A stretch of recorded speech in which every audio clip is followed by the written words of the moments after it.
The phone screen glowed in the darkness of the tiny apartment, illuminating her tear-stained face as she stared at the message she had just sent. I need $85 for baby formula.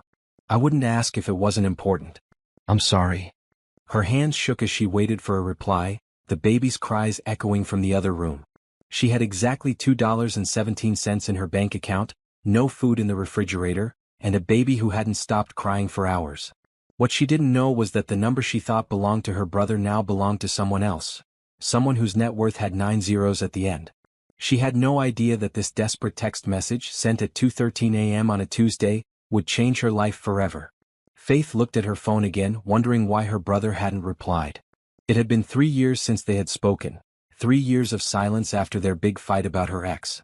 But surely he wouldn't ignore her when his niece was involved?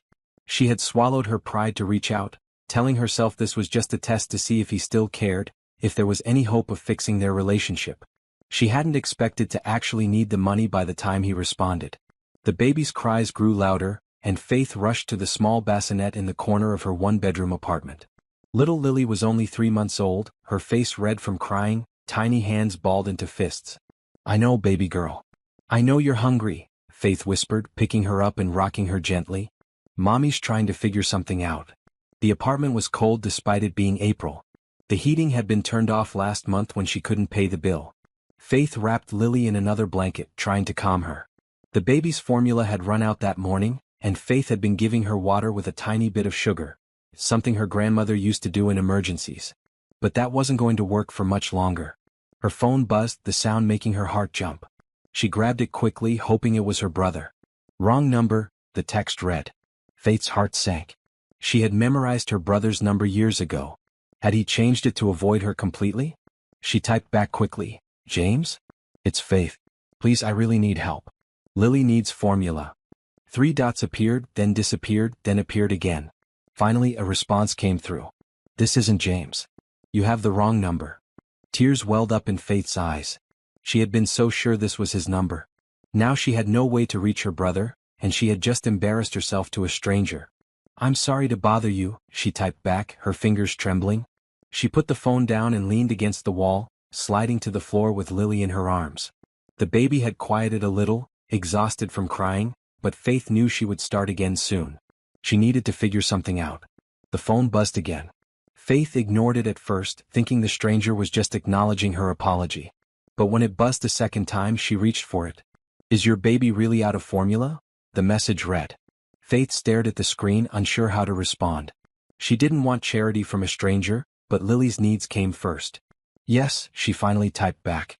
But that's not your problem. I'll figure it out. The response came quickly. What kind does she need? Faith hesitated. Who was this person? Why would they care about a stranger's baby? But desperation won out. Enfamil gentlis. But really, it's okay. I'm sorry to have bothered you.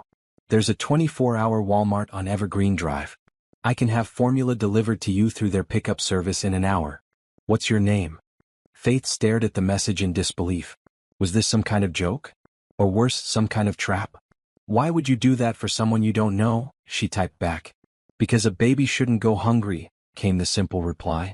Faith bit her lip. She had learned the hard way not to trust easily. Her ex had taught her that lesson through painful experience. But what choice did she have? My name is Faith Williams, she responded after a long pause. Order will be ready in an hour. Show your ID at pickup. Faith stared at the message, unable to believe what was happening. Who was this person? Her phone buzzed again. And Faith? If you need help, ask for it directly. Don't test people. Life's too short for games. The message hit her hard. The stranger had seen right through her excuse about testing her brother. She felt ashamed but also slightly defensive. She had been burned so many times that trust didn't come easily anymore. Thank you, she typed, not knowing what else to say. An hour later, Faith stood at the Walmart pickup counter, Lily strapped to her chest in a worn baby carrier. When she gave her name, the employee handed her not just 1 but 6 large cans of formula. There must be some mistake, Faith said, looking at the mountain of formula cans. The employee checked her screen. No mistake. Order for Faith Williams, paid for by. She paused, squinting at the screen. It just says wrong number. Faith felt a lump in her throat as she stared at the formula that would feed Lily for at least a month. She pulled out her phone and typed a message to the mysterious stranger. "Thank you so much. This means more than you know. I wish I could repay you someday." The reply came as she was leaving the store. "Take care of your daughter. That's repayment enough." Faith walked home under the streetlights, her heart a little lighter despite the weight of the formula in her bags. She still didn't know who her mysterious benefactor was, but for the first time in months she felt like maybe, just maybe, things might get better. What she didn't know was that in a penthouse 30 miles away, a man was staring at his phone, thinking about a woman named Faith and her baby, wondering why her message had affected him so deeply. And he was already making plans to learn more about her. Thomas Blackwood sat in his penthouse office, staring out at the city lights that sparkled like fallen stars across the landscape. At 42, he had everything money could buy, yet the emptiness inside him seemed to grow with each passing year. His phone sat on the desk, the exchange with the woman named Faith still open on the screen. He hadn't meant to get involved. When the text came through at 2:13 a.m., he had been working, as usual. Sleep didn't come easily these days. He had almost ignored it, assuming it was a wrong number. But something about the desperation in those simple words had caught his attention. "I need $85 for baby formula. I wouldn't ask if it wasn't important. I'm sorry." He had almost replied with a simple wrong number, and gone back to work. But then he thought about the baby. A hungry baby. He couldn't just ignore that. Thomas picked up his phone again and scrolled through the brief conversation. There was something about this Faith woman that intrigued him. The pride in her messages even when asking for help. The reluctance to accept charity. He respected that. His assistant, Eleanor, knocked on the door frame. "Sir, you have a meeting in 20 minutes with the board." Thomas nodded, still looking at his phone. "Eleanor, I need you to find information on a Faith Williams. She lives somewhere in the city, has a baby girl named Lily, about 3 months old." Eleanor raised an eyebrow but knew better than to question him. "I'll see what I can find, sir." "And Eleanor? Be discreet. I don't want her to know I'm looking into her background." "Of course, sir." Eleanor left, closing the door behind her. Thomas put down his phone and turned back to his computer. The board meeting would be about the new hospital wing his company was funding. Normally he would be focused entirely on the project, but today his mind kept drifting to the woman and her baby. Why had her message affected him so deeply? Perhaps it was because it reminded him of his own childhood. His mother had struggled to make ends meet after his father abandoned them. There had been nights when they'd gone hungry. If not for the kindness of strangers and his mother's determination, he might never have made it out of poverty.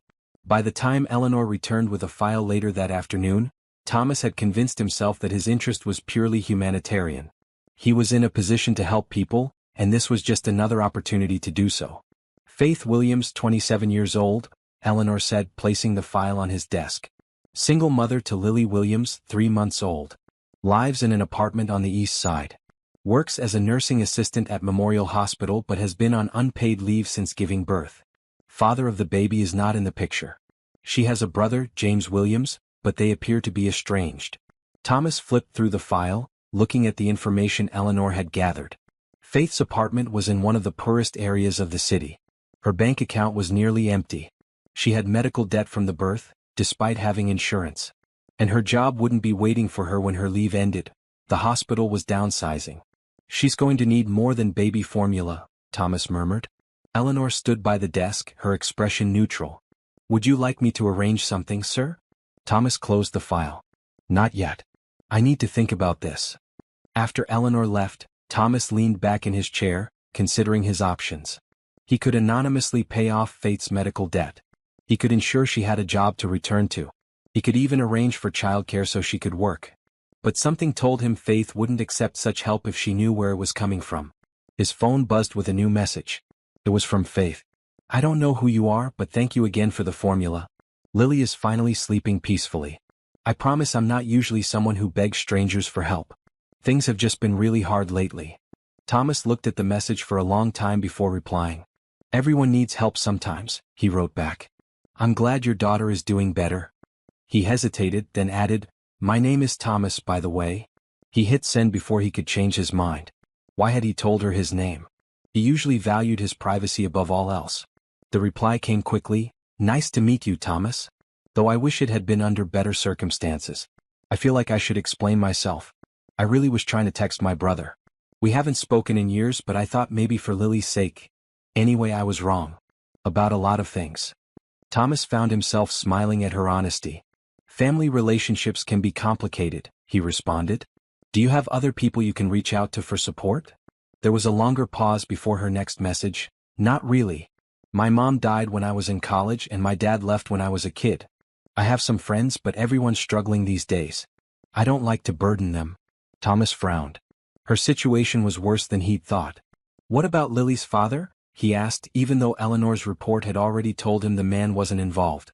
The three dots appeared and disappeared several times before Faith's answer came through. He left when I told him I was pregnant. Said he wasn't ready to be a father. Blocked my number. Thomas felt a surge of anger at this unknown man who had abandoned his responsibilities so easily. His loss, he typed. Lily sounds like a wonderful baby. She is, Faith replied, and Thomas could almost feel the pride and love in those two simple words. She's the best thing that's ever happened to me, even on the hardest days. Thomas found himself wanting to know more about this woman who faced such difficulties yet still had such love and optimism. If you don't mind me asking, what happened with your brother?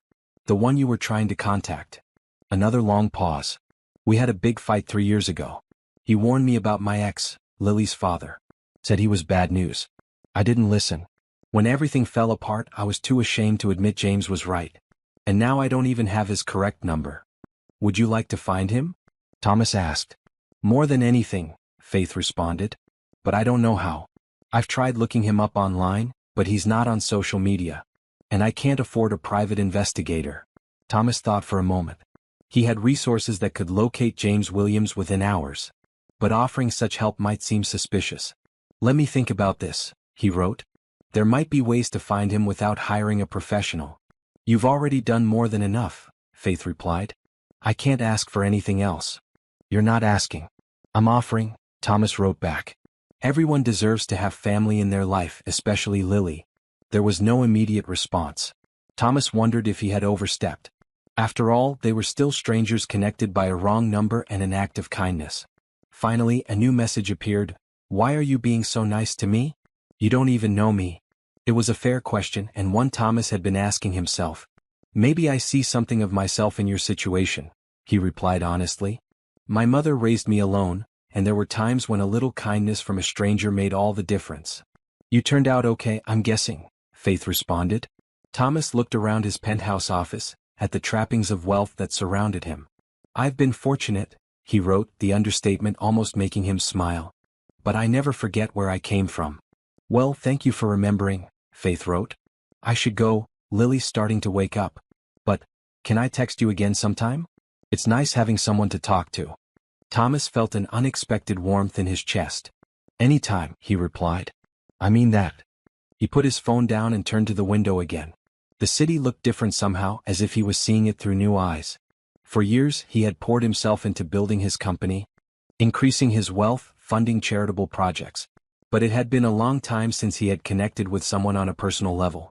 A text message sent to a wrong number had somehow broken through the walls he had built around himself. And for the first time in years, Thomas Blackwood was curious about where this unexpected connection might lead. The morning light filtered through the thin curtains of Faith's apartment, casting a soft glow over Lily's sleeping face. Faith watched her daughter breathe, tiny chest rising and falling with each breath, and felt the familiar mixture of love and anxiety that had become her constant companion since becoming a mother. The formula Thomas had provided was a godsend, but it was just one of many needs. The rent was due in a week and she was already 2 months behind. The landlord had been patient so far, but his patience was running out. The electricity bill was overdue, and her cell phone would be disconnected if she didn't make at least a partial payment soon. Faith gently stroked Lily's cheek, then carefully got out of bed, trying not to wake her. These quiet morning moments were precious, a chance to figure out a plan before the day's challenges began. She opened her laptop, wincing at the cracked screen, another casualty of her financial situation. The job listings hadn't changed since yesterday.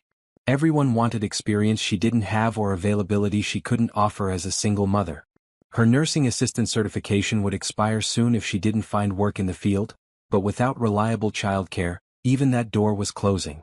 Her phone buzzed and she quickly grabbed it before the sound could wake Lily. It was a text from Thomas. Good morning. Just checking in. How are you and Lily today? Faith smiled despite herself. In the 3 days since their first interaction, Thomas had texted every morning with the same simple check-in. She still knew almost nothing about him, except that he had been raised by a single mother and was clearly financially comfortable enough to buy 6 cans of baby formula without hesitation. "We're okay," she typed back. "Lily slept for 4 hours straight last night, which feels like a miracle." "That's progress," Thomas replied. "And how are you doing?" "Really?" Faith hesitated. She had never been good at admitting when she was struggling, preferring to put on a brave face. But something about Thomas's direct questions made it hard to hide.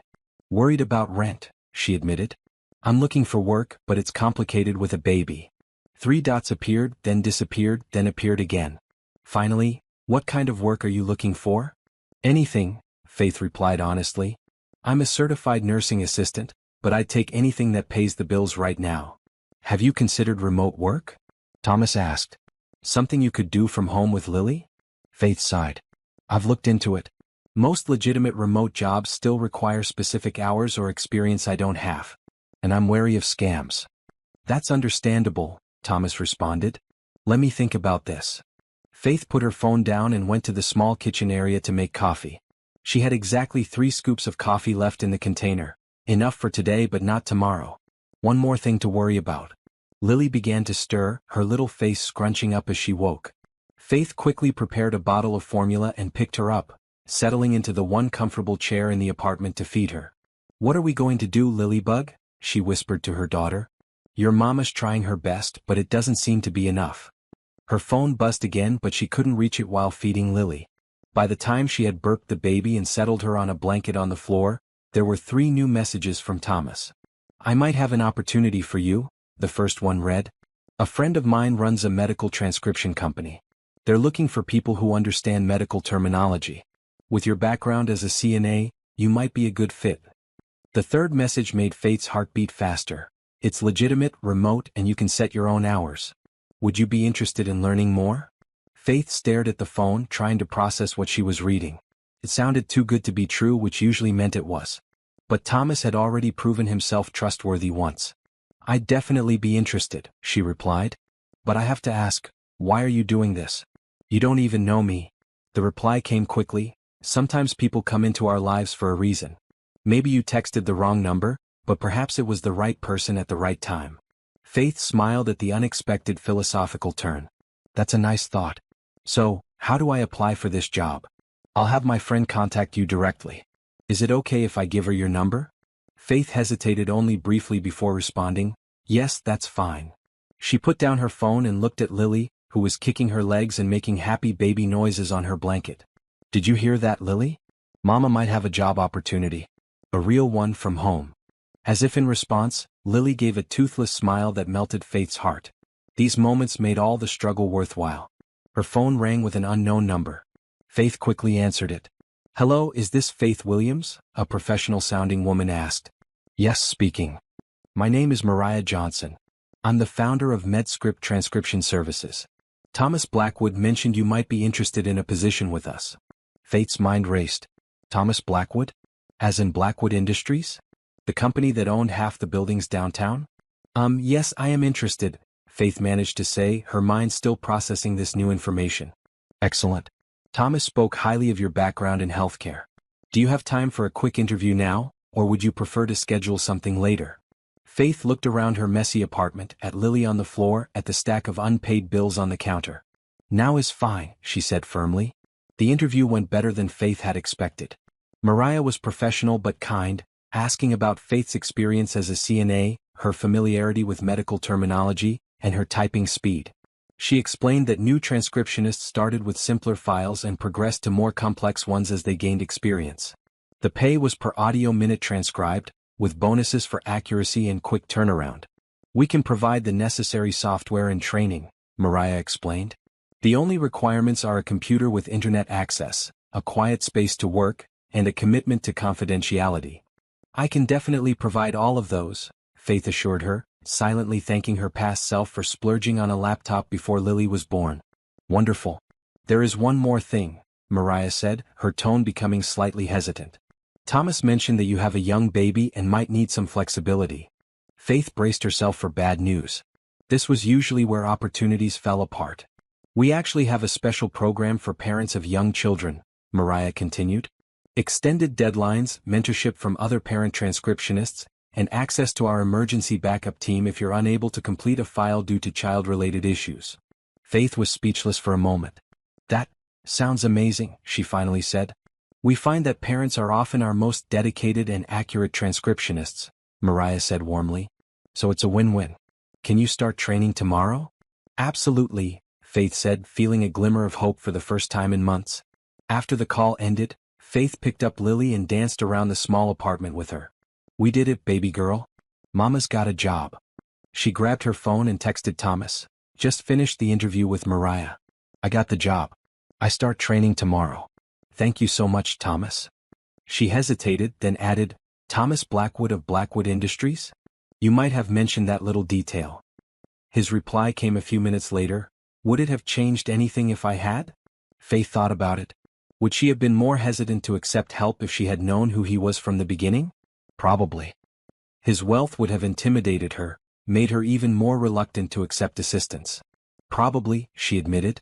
I would have wondered why someone like you would help someone like me. Someone like you? Thomas replied. You mean a dedicated mother doing everything she can for her child? Anyone would want to help someone like that. Faith felt tears prick her eyes. It had been a long time since anyone had seen her that way, as strong rather than desperate, as determined rather than pitiful. Well, thank you for seeing me that way, she wrote. And thank you for the job connection. It seems perfect. I'm glad, Thomas replied. Mariah's good people. She'll take care of you. Faith put her phone down and looked around her small apartment with new eyes. For the first time in months, the walls didn't feel like they were closing in on her. She had a job, formula for Lily, and maybe, just maybe, a new friend in Thomas Blackwood, the billionaire she had texted by accident. What Faith didn't know was that across town, Thomas was staring at his phone, smiling at her messages, and wondering why helping this particular woman and her baby felt so much more satisfying than any of the major charitable projects his company had funded over the years.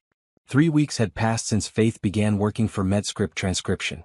The training had been challenging but manageable, and she was now handling simple medical notes and reports. The flexible schedule allowed her to work during Lily's naps and late at night. It wasn't making her rich, but the regular deposits into her bank account had allowed her to catch up on her rent and keep the lights on.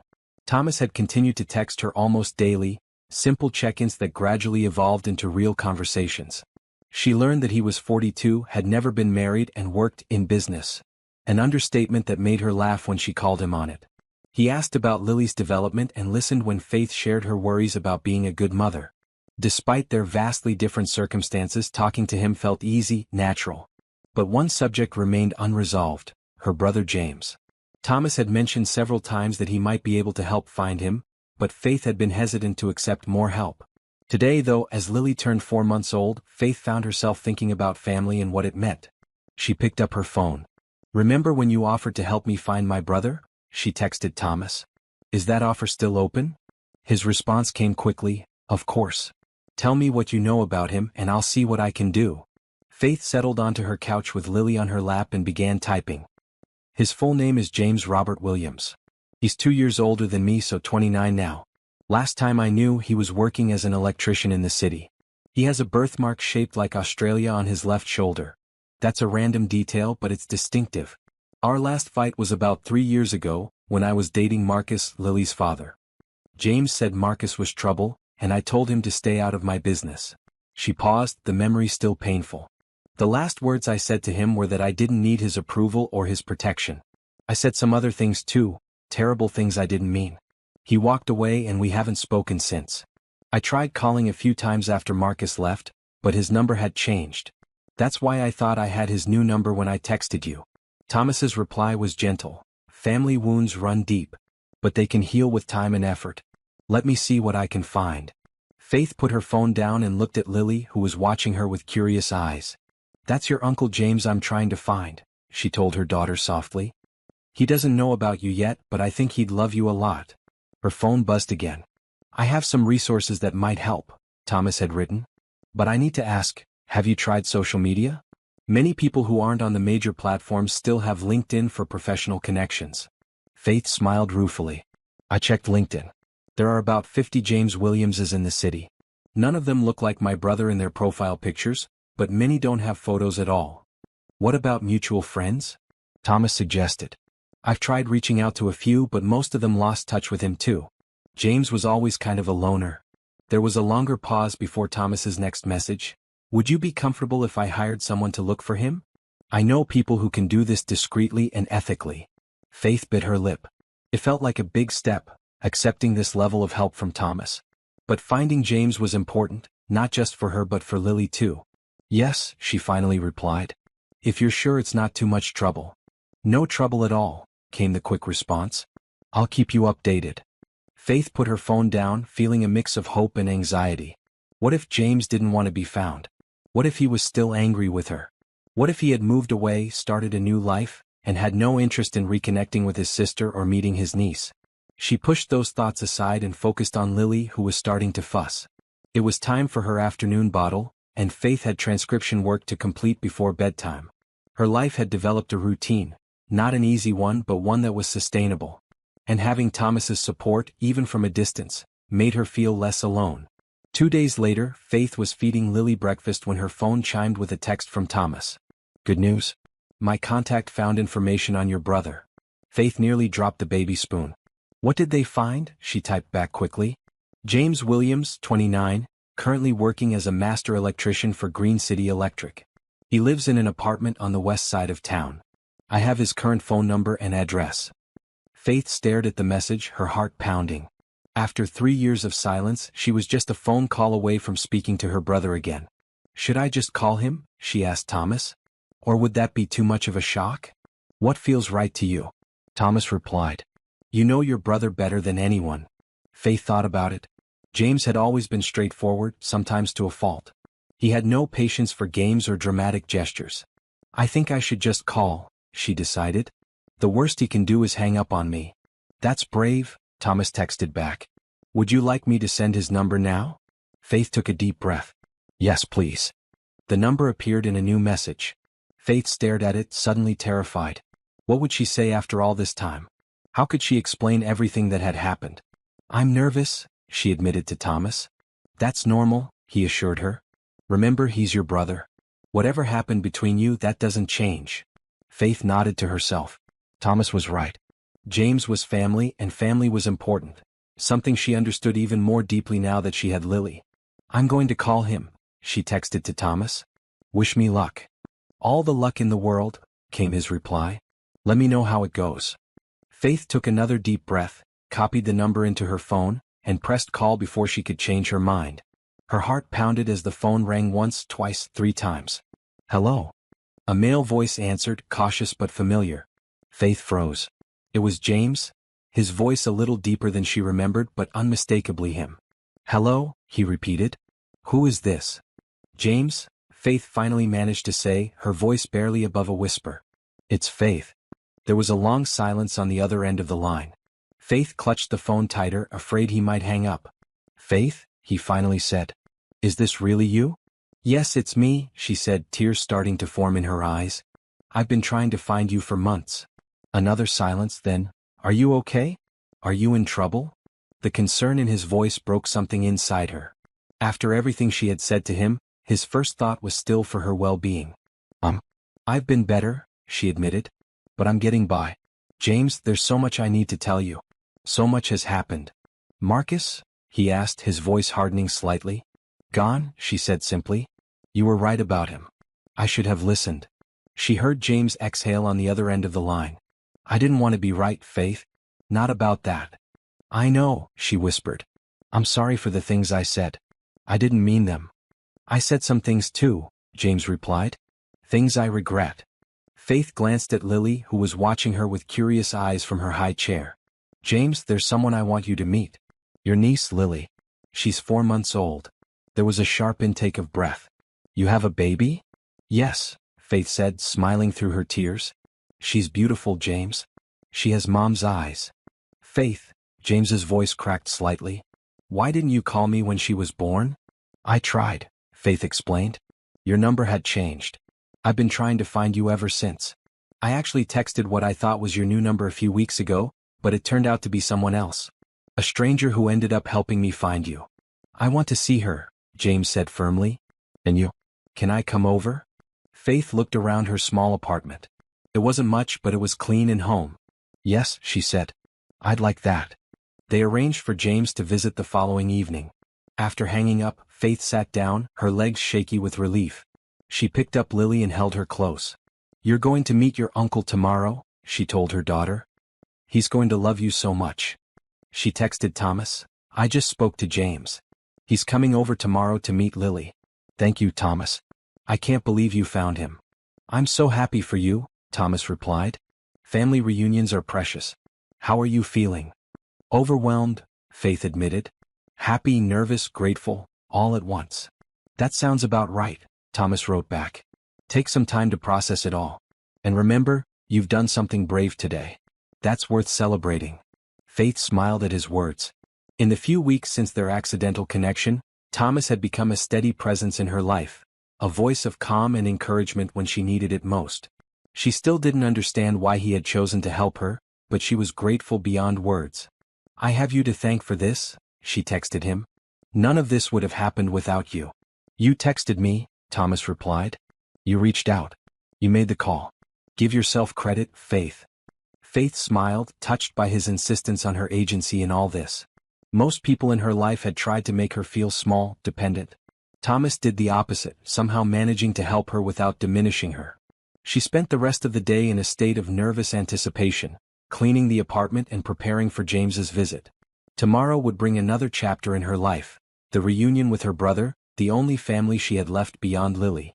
And it had all started with a wrong number text to a stranger named Thomas Blackwood. Faith paced her small apartment, checking the clock every few minutes. James was due to arrive at 6, and it was already 5:47. She had changed Lily into her nicest outfit, a little yellow dress that a co-worker from the hospital had given her as a baby shower gift. She'd spent the morning cleaning, though there wasn't much to clean in the tiny space. She'd even splurged on a small cake from the grocery store, remembering how James had always had a sweet tooth. Lily watched from her bouncer seat, gurgling happily, unaware of the significance of the evening ahead. Faith's phone buzzed with a text from Thomas. Thinking of you today. How are you feeling about seeing your brother? Faith smiled, grateful for his thoughtfulness. Nervous, excited, scared, all of the above. What if he judges me for where I'm living? What if he's still angry? Thomas's reply came quickly. Remember, he's coming because he wants to see you. That says a lot already. Before Faith could respond, there was a knock at the door. She froze, her heart pounding. Glancing at the clock, 5:52, she realized James was early. That was so like him, always punctual to a fault. With shaking hands, she typed a quick, "He's here," to Thomas, then put down her phone and went to answer the door. She paused, took a deep breath and pulled it open. James stood there looking both familiar and different. His dark hair was shorter than she remembered, and he'd grown a neat beard. He wore a simple button-down shirt and jeans, and held a small gift bag in one hand. His eyes, so like her own, were filled with uncertainty. For a moment, neither of them spoke. Then James broke the silence. "Faith," he said, his voice thick with emotion. "James?" she replied, tears welling up in her eyes. And then they were hugging, 3 years of silence and hurt melting away in the warmth of their embrace. Faith felt like she was home for the first time in years, safe in her big brother's arms. "I missed you so much," she whispered against his shoulder. "I missed you too, little sister," he said, his voice rough with emotion. "More than you know." When they finally broke apart, Faith wiped tears from her cheeks and stepped back to let him in. "Come meet your niece," she said, leading him to where Lily sat in her bouncer. James approached slowly, almost reverently. He knelt down in front of the bouncer, his eyes wide with wonder as he took in the tiny person before him. "Hi there, Lily," he said softly. "I'm your Uncle James." Lily looked at him with curious eyes, then broke into a toothless smile that made James catch his breath. "She has Mom's eyes," he said, looking up at Faith. "You were right." Faith nodded, unable to speak past the lump in her throat. Their mother had been gone for 7 years now, but in moments like this, it felt like she was still with them. James reached into the gift bag he'd brought and pulled out a soft stuffed elephant. "I got this for her," he said, offering it to Lily, who immediately grabbed it with chubby hands. "It's perfect," Faith said, finally finding her voice. "Thank you." They moved to the small living area. Faith made coffee while James held Lily, getting acquainted with his niece. There was an easiness between them that Faith hadn't expected, as if the bond that had been strained but never broken was quickly regaining its strength. "So," James said after a while as Lily played with her new elephant on his lap. Tell me everything. How are you really doing? Faith sat across from him and took a deep breath. It's been hard, she admitted. Really hard. When Marcus left, I was already 3 months pregnant. I had no savings, and then the hospital downsized and I lost my job right after my maternity leave. For a while, I wasn't sure how we were going to make it. James's face darkened. That bastard, he muttered. If I ever see him. He's not worth it, Faith interrupted. Lily and I are better off without him. James nodded, though he still looked angry. And now? How are you getting by? I found a job, Faith said, a small smile forming. Medical transcription from home. It's perfect with Lily. I can work during her naps and at night.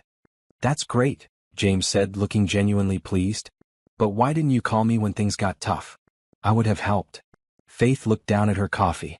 I tried, James. But your number had changed and none of our mutual friends seemed to know how to reach you. And honestly, I was ashamed. You warned me about Marcus and I chose him over you. I said terrible things. James reached across the table and took her hand. We both said things we regret.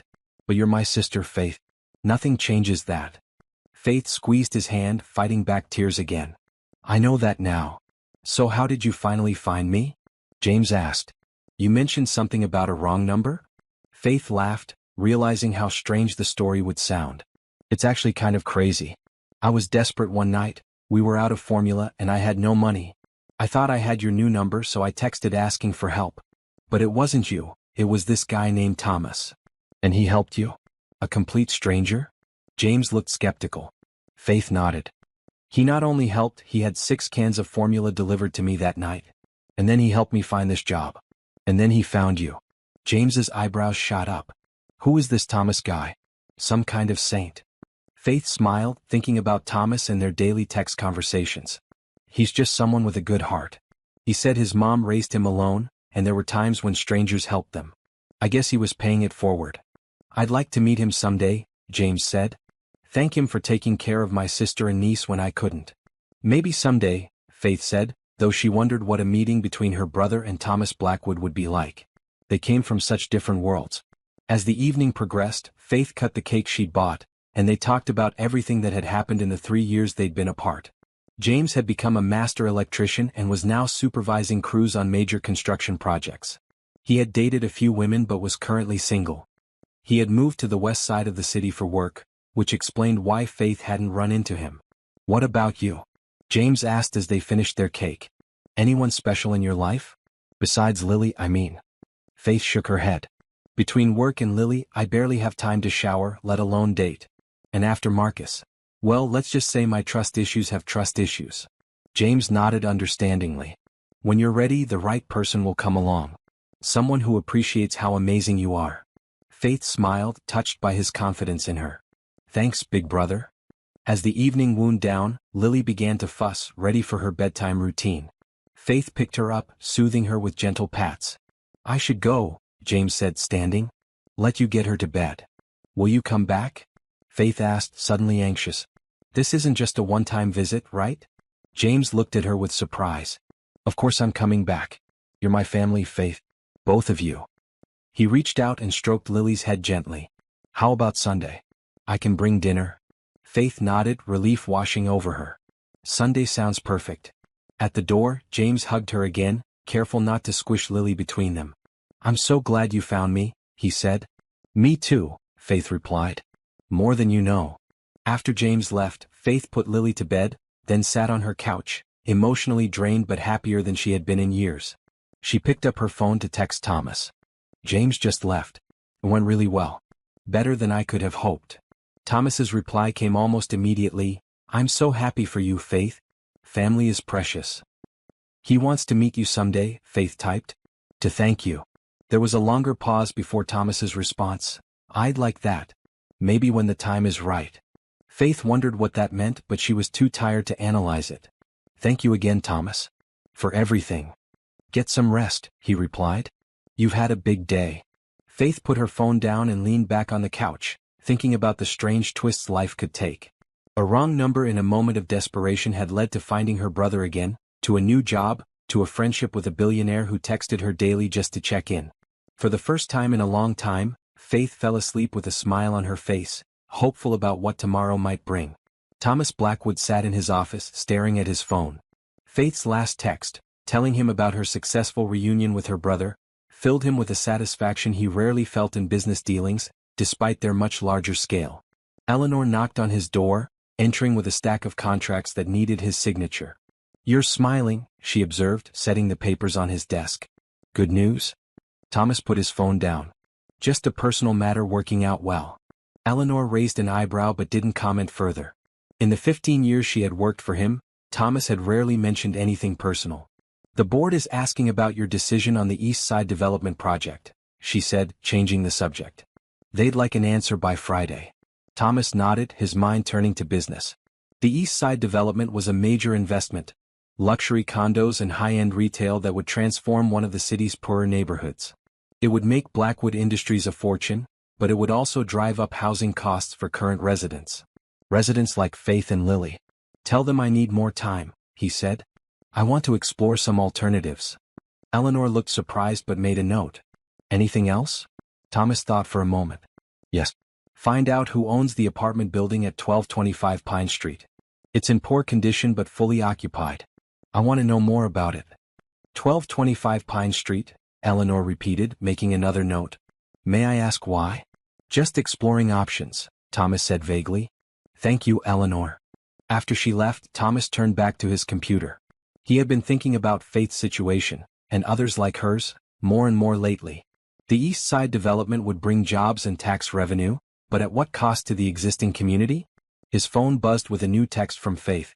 "James is coming over for dinner on Sunday. He's bringing food. It feels like things are finally looking up." Thomas smiled, typing back, "That's wonderful news. I'm happy things are working out for you and Lily." He hesitated, then added, "Would it be all right if I called you sometime? Sometimes texting feels limited." There was a long pause before Faith's reply came through. "I'd like that." "When?" Thomas looked at his schedule. "Board meetings all day tomorrow, site visits the day after." "How about tonight? After Lily's asleep?" "She usually goes down around 8, Faith responded. 8:30 would work." 8:30 it is, Thomas confirmed, feeling an unexpected flutter of nerves. The rest of his day was filled with meetings and decisions worth millions of dollars, but Thomas found his mind drifting repeatedly to the upcoming phone call. Why was he nervous? He spoke to CEOs, politicians, and world leaders without a second thought. But somehow, the prospect of calling Faith made him feel like a teenager again. At 8:30 sharp, Thomas sat in his penthouse living room, phone in hand.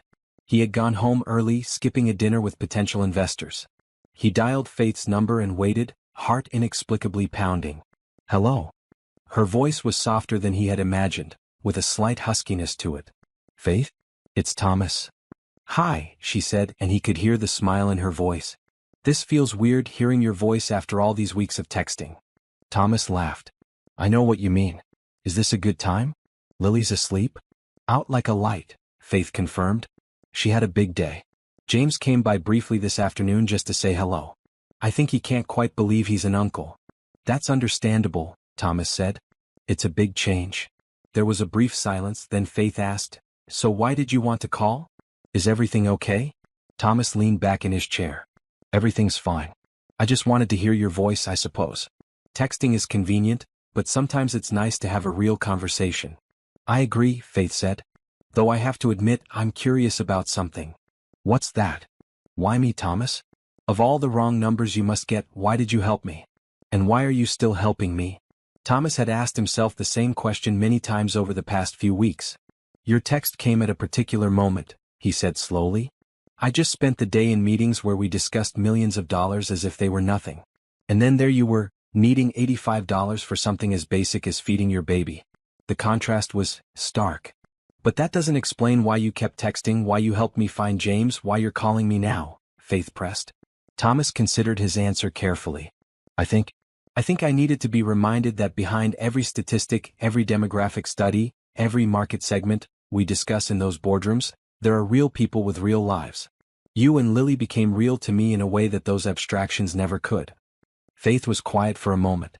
"So we're like your charity project? Your way of feeling connected to the common people?" There was a slight edge to her voice that made Thomas wince. "No, that's not it at all," he said quickly. If anything, you've done more for me than I've done for you. What do you mean? Thomas sighed, trying to articulate feelings he hadn't fully processed himself. When I first helped you, it was a simple act of kindness. But then we started talking and I realized how much I enjoyed our conversations. How much I looked forward to your texts. How thinking about you and Lily brought a different kind of meaning to my days. Thomas, Faith said, her voice gentler now. I don't know what to say to that. You don't have to say anything, Thomas assured her. I just wanted you to know that this friendship, if that's what it is, means something to me. It's not charity or a project or anything like that. It's friendship, Faith confirmed. At least that's what it feels like to me. Thomas smiled, relieved. Good. That's good. They talked for over an hour, their conversation flowing easily from topic to topic. Faith told him more about her reunion with James, about Lily's newest accomplishments, rolling over from back to tummy, about her progress with the transcription work. Thomas shared stories from his day, carefully edited to avoid mentioning his wealth or position, focusing instead on the human elements of his interactions. It's getting late, Faith finally said. I should probably get some sleep before Lily wakes up for her middle-of-the-night feeding. Of course, Thomas said, surprised to see it was nearly 10 p.m. Thank you for talking with me. Thank you for calling, Faith replied. It was nice to hear your voice. Can we do this again? Thomas asked. I'd like that, Faith said softly. After they hung up, Thomas sat in the darkness of his penthouse for a long time, thinking about Faith's voice, her laugh, the way she talked about Lily with such love in her tone.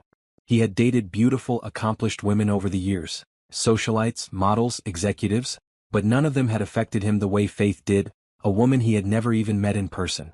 The next morning, Eleanor brought him the information he had requested about Faith's apartment building. It was owned by a company called Pine Street Holdings, which in turn was owned by a larger corporation called Urban Living Solutions. The building has multiple code violations, Eleanor reported.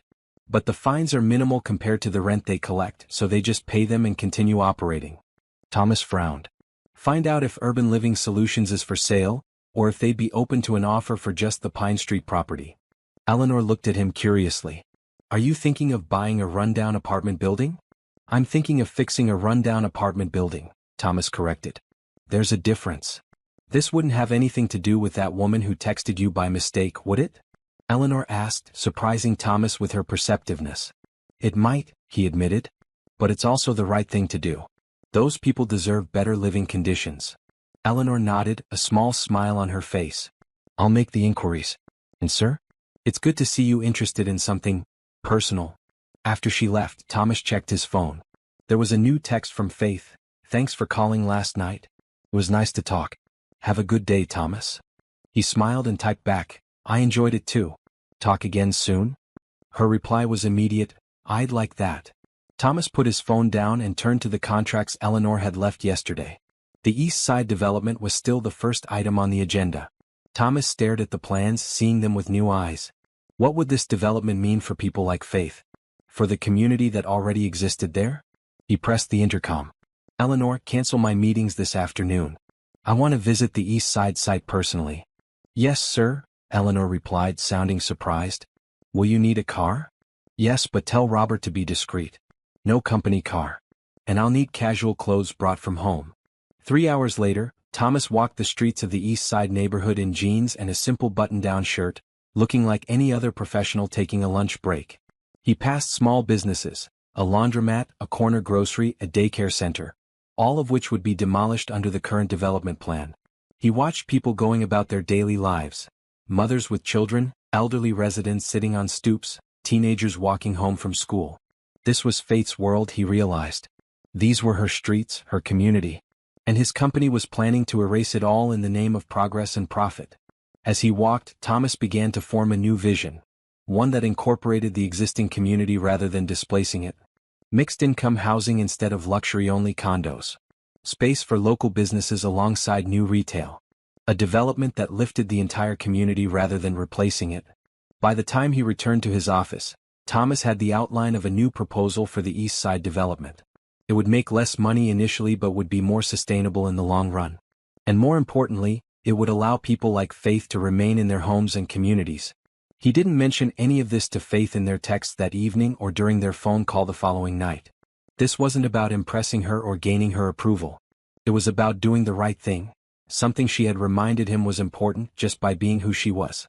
As their phone calls became a regular part of his evenings, Thomas found himself thinking more and more about meeting Faith in person. But something held him back. Would she see him differently once she knew the full extent of his wealth and power? Would it change the easy friendship they had developed? Or worse, would she think he had ulterior motives for helping her? For now, he was content with their phone calls and texts, with hearing about Lily's latest developments and Faith's growing confidence as both a mother and a professional. But he couldn't help wondering what it would be like to meet them face to face, to see Faith smile, to hold Lily in his arms. What Thomas didn't know was that Faith was wondering the same thing, lying awake at night after their calls, imagining what it would be like to meet the man whose voice had become such an important part of her life. A month had passed since Faith and James had reunited. He was now a regular presence in her and Lily's life, coming over for dinner twice a week and often stopping by just to spend time with his niece. With his help, Faith had been able to focus more on her transcription work, which was going well. She had progressed to more complex files and higher pay rates. Her friendship with Thomas had deepened as well. Their nightly phone calls had become a highlight of her day, sometimes lasting for hours as they talked about everything and nothing. Faith had begun to realize that her feelings for Thomas were evolving beyond friendship, though she tried to keep that to herself. After all, they had never even met in person, and Faith was acutely aware of the many responsibilities that came with being a single mother. One evening in late May, Faith sat on her tiny balcony, enjoying the warm spring air while Lily napped inside. Her phone rang with Thomas's familiar number. "Hey," she answered, smiling. "You're calling early today." "I hope that's okay," Thomas said. His voice sounded different, tense perhaps. "Of course," Faith assured him. "Everything all right? You sound stressed." There was a slight pause. "Actually, there's something I need to tell you, Faith. Something important." Faith's heart skipped a beat. Was he sick? Moving away? Had he met someone? "What is it?" she asked, trying to keep her voice steady. "It's about my job," Thomas began. "I haven't been entirely forthcoming about what I do." Faith laughed, relieved. "I figured as much. Working in business is pretty vague. What, are you some kind of spy or something?" "Not quite," Thomas said, still serious. "Faith, I'm the CEO and majority owner of Blackwood Industries." Faith went silent, trying to process this information. Of course, she knew Thomas Blackwood was wealthy. He had purchased 6 cans of formula without hesitation and had connections to find her brother and secure her a job. But the CEO of Blackwood Industries? That meant he wasn't just wealthy, he was one of the richest men in the country. "Faith? Are you still there?" Thomas asked after the silence had stretched too long. "I'm here," she said softly. "I'm just surprised, I guess. Though maybe I shouldn't be. I knew you had money, but I didn't realize." She trailed off, unsure how to continue. "Does it change things?" Thomas asked, a note of vulnerability in his voice that Faith had never heard before. "Between us, I mean." Faith thought carefully before answering. Did it change things? Thomas was still the same person who had checked on her daily, who had listened to her fears and hopes, who had helped her find her brother. "No," she said finally. "It doesn't change who you are. But I am curious why you're telling me now." Thomas sighed. 2 reasons. First, my company is holding a charity gala next weekend to raise money for single-parent support programs. I'd like you to come as my guest. But I couldn't invite you without you knowing who I really am. Faith's heart raced. Meeting Thomas in person? At a gala, no less? "And the second reason?" she asked. "There's going to be an announcement in tomorrow's business section about a new development project my company is undertaking. Your neighborhood is involved, and I didn't want you to see my name in the paper and think I'd been deliberately hiding things from you." Faith frowned. "A development project? What kind of development?" "It's called the East Side Community Initiative," Thomas explained. "It's a mixed-income housing and small business development. The current residents will have the option to stay in upgraded apartments at their current rent rates, or to receive relocation assistance if they prefer to move." "And my building? 1225 Pine Street?" Faith asked. "Blackwood Industries purchased it last week," Thomas said. "The current management company has been terminated. Renovations begin next month, but no one will be displaced during the process." Faith stood up, pacing the small balcony. "Thomas, did you buy my building because of me?" "Not exactly," Thomas said carefully. "Meeting you, well, texting you, made me rethink some of our development strategies. I realized we could make a profit while still being socially responsible. Your building is just one of several we've acquired in the neighborhood. Faith wasn't sure how to feel. On one hand, it was an incredible thing Thomas was doing for her community. On the other hand, it was such a dramatic display of wealth and power that it made her question the balance in their relationship. This is a lot to take in, she said finally. I understand, Thomas replied. And about the gala, you don't have to come. I just wanted to give you the option. Faith bit her lip. Can I think about it? The gala, I mean. Of course, Thomas said quickly. It's next Saturday evening. Very formal, I'm afraid. But I would handle all the details, dress, transportation, everything. Let me sleep on it, Faith said. And Thomas? Thank you for telling me the truth. After they hung up, Faith sat for a long time, thinking about everything Thomas had revealed. The man she had been talking to for months was not just a successful businessman but one of the most powerful people in the city. He could buy buildings on a whim. He could reshape entire neighborhoods. And he wanted her to attend a charity gala with him. Faith went inside to check on Lily, who was still sleeping peacefully. Looking at her daughter, Faith thought about what this could mean for their future. Thomas had already changed their lives in so many ways. The formula delivery, the job connection, finding James. But going to this gala would be crossing a line, moving their relationship from the safe space of phone calls and texts into the real world. Was she ready for that? And more importantly, what would it mean for Lily? Faith called James, needing her brother's perspective. He's who? James exclaimed when Faith explained. Thomas Blackwood? The Thomas Blackwood. Apparently, Faith said. And he wants me to go to some fancy charity gala with him next weekend. Are you going to go? James asked. Faith sighed. I don't know. What do you think? James was quiet for a moment. I think you should go, he said finally.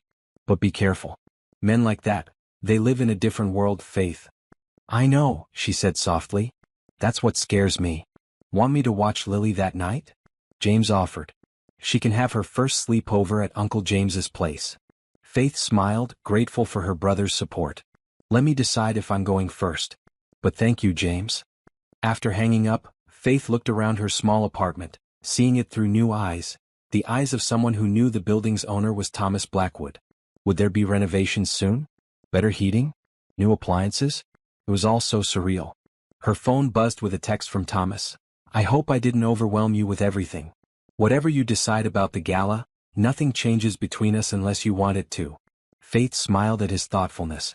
That was the Thomas she knew, the man who checked in, who cared, who respected her choices. Billionaire or not, that hadn't changed. I'm not overwhelmed, she texted back, not entirely truthfully. Just processing. And I've decided to come to the gala.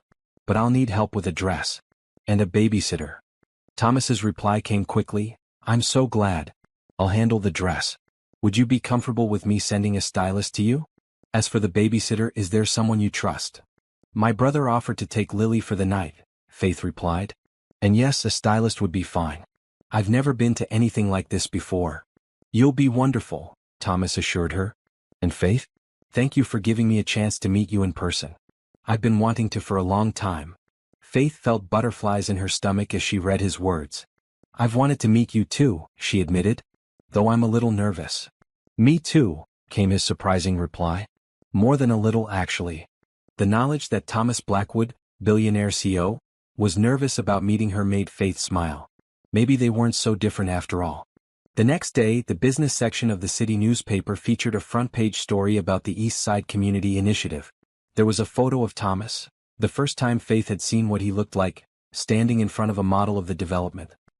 He was taller than she had imagined, with dark hair graying at the temples and kind eyes that crinkled at the corners when he smiled. He looked both powerful and approachable in his perfectly tailored suit.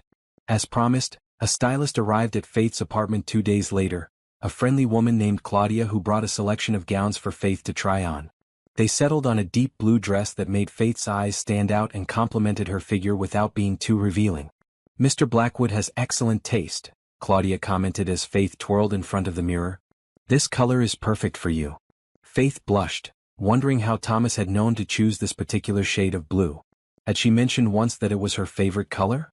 She couldn't remember, but it wouldn't surprise her if he had remembered such a detail. The night of the gala arrived faster than Faith had expected. James came to pick up Lily, bringing a new stuffed animal for his niece and giving Faith a supportive hug. You look beautiful, he told her. This Blackwood guy won't know what hit him. Faith smiled nervously. Thanks for taking Lily. Call me if anything. Nothing will happen, James assured her. We'll be fine. You focus on enjoying yourself for once. After they left, Faith finished getting ready, following Claudia's instructions for her hair and makeup. At exactly 7 p.m., her phone buzzed with a text from Thomas.